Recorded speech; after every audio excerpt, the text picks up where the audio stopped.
Unit 14. Gateway. Movies may be said to support the dominant culture and to serve as a means for its reproduction over time. But one may ask why audiences would find such movies enjoyable if all they do is give cultural directives and prescriptions for proper living. Most of us would likely grow tired of such didactic movies and would probably come to see them as propaganda, similar to the cultural artwork that was common in the Soviet Union and other autocratic societies. The simple answer to this question is that movies do more than present 2-hour civics lessons or editorials on responsible behavior. They also tell stories that, in the end, we find satisfying. The bad guys are usually punished. The romantic couple almost always find each other, despite the obstacles and difficulties they encounter on the path to true love. And the way we wish the world to be is how, in the movies, it more often than not winds up being. No doubt it is this utopian aspect of movies that accounts for why we enjoy them so much. Exercise 1. A diverse garden will become a habitat for a variety of bird species.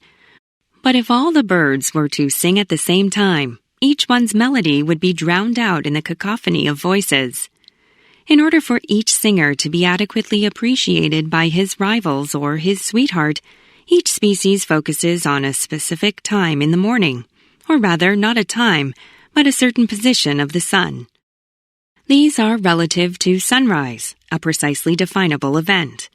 Unfortunately, it changes constantly, as throughout spring the sunrise takes place a little earlier each day, until the summer solstice on June 21st, when it starts getting later again.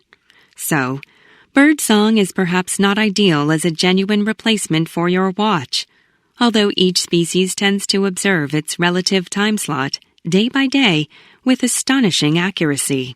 Exercise 2.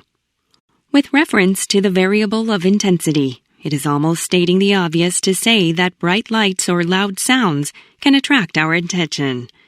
We have all been exposed to countless examples of commercial advertisements that seem to be based solely upon this premise. One unusual example of the use of intensity in advertising contexts is the practice of time-compressed speech in radio commercials. The experiment conducted by LaBarbera and McLaughlin exposed people to 5 radio commercials that were either normal or time-compressed on the order of 130%. These time-compressed commercials were not sped up by making the tape run faster.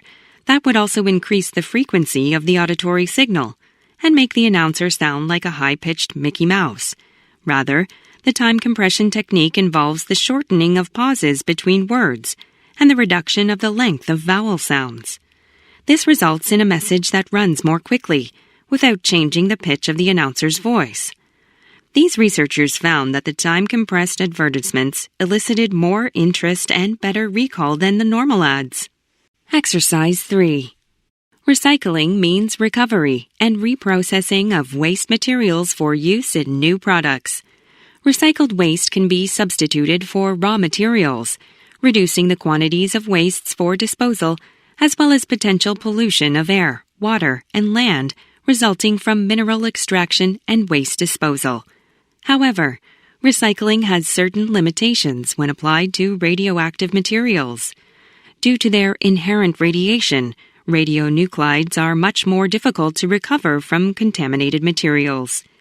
Recovery usually presumes concentration of species into a smaller volume, even though this may result in more dangerous materials. Waste radionuclides recovered from contaminated materials are difficult to recycle in new devices or compounds. Hence, even materials that contain large amounts of radioactive constituents, example, sealed radioactive sources as used in industry, medicine, and research, often are immobilized, conditioned, and safely stored and disposed of rather than recycled. Exercise 4. Glass affords transparency. At the same time, its physical structure blocks the passage of most physical objects. As a result, glass affords seeing through, but not the passage of air or most physical objects.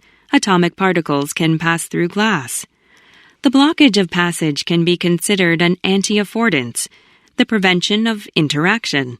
To be effective, affordances and anti-affordances have to be discoverable, perceivable. This poses a difficulty with glass. The reason we like glass is its relative invisibility, but this aspect, so useful in the normal window, also hides its anti-affordance property of blocking passage. As a result, birds often try to fly through windows, and every year numerous people injure themselves when they walk or run through closed glass doors or large picture windows.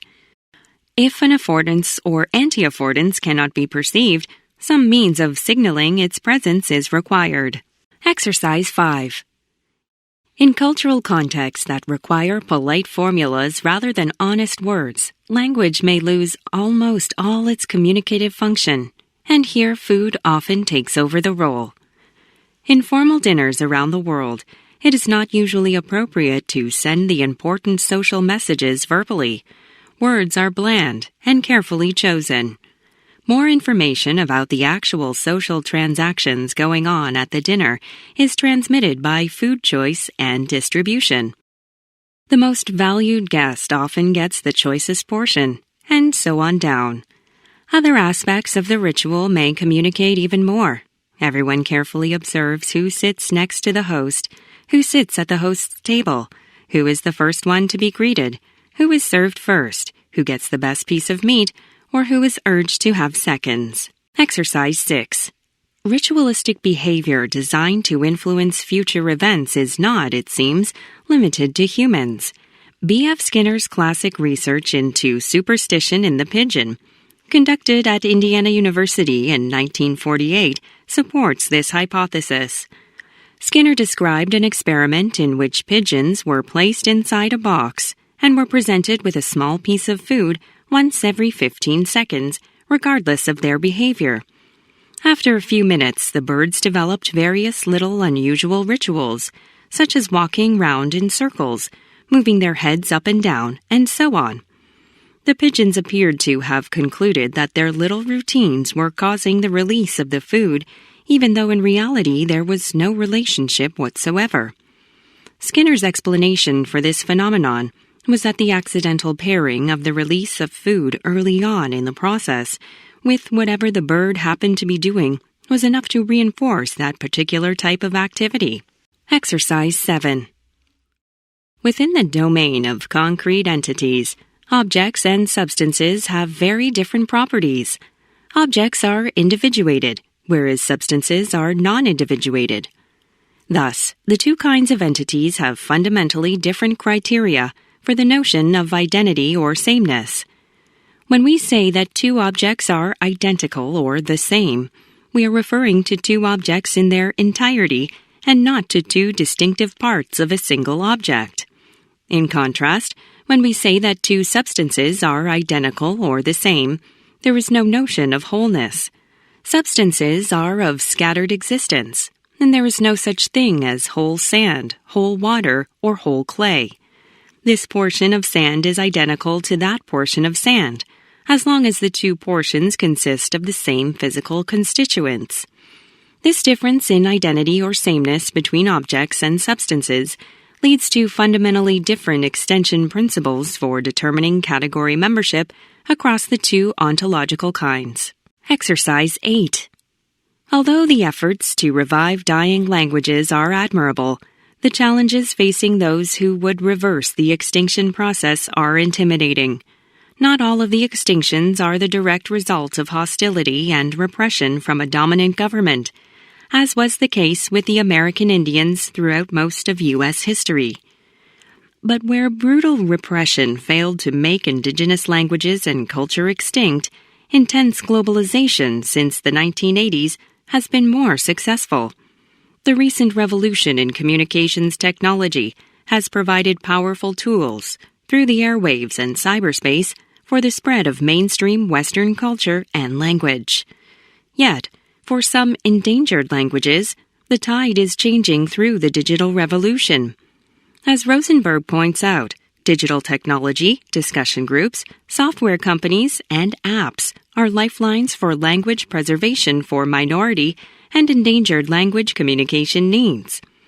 At one time, technology forced some language speakers to adopt the dominant language of their community or nation.